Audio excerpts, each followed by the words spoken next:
You know, as they say, every head must bow, every knee must bend, and every tongue must confess.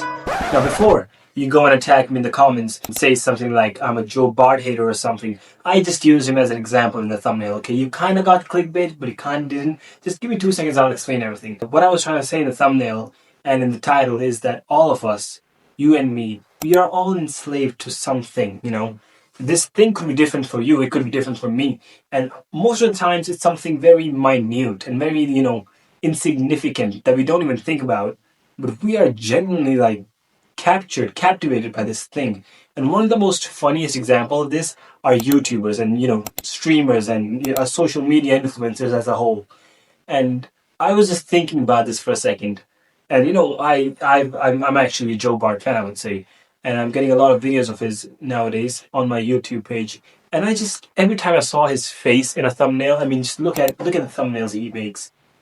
Like he could be a philosopher, a thinker, a very cool guy, and all right, whatever, and but to get views, he needs to get down to the level of YouTube, to what YouTube is asking for him.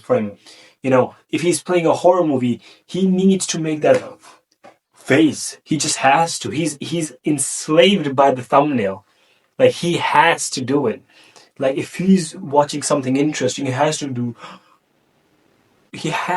it.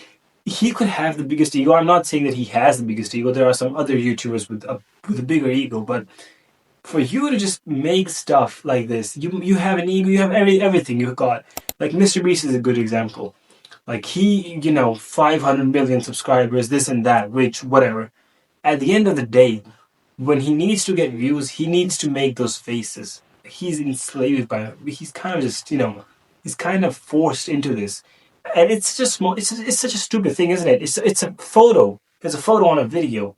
But the types of things that this single photo makes you do, the type of faces and the type of, it's kind of embarrassing, right? I'm not saying that it's embarrassing necessarily because I'm using Joe Bart's face as a thumbnail myself, but I'm just saying that a small picture just makes you do so many things that are so against someone's ego. I would say even if you have the biggest ego, you'll still need to do this act of kind of humiliation. I'm just thinking it's such a ironic thing, isn't it?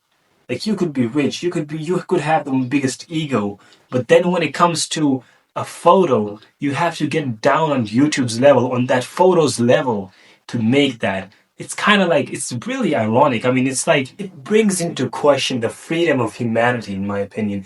I mean, are we sure we're not living in hell? Are we sure that this isn't the actual punishment of Sisyphus? This endless life cycle of just being forced down to the level of these inanimate, stupid things? Are we sure that the smile of Mr. Beast, that scary, fake smile that he has to do in every single one of his videos, is not actually just a smile mocking us on our faces, the actual powerlessness of humanity staring back at us, laughing at us, and we can do nothing about it? Are we sure we are not in hell?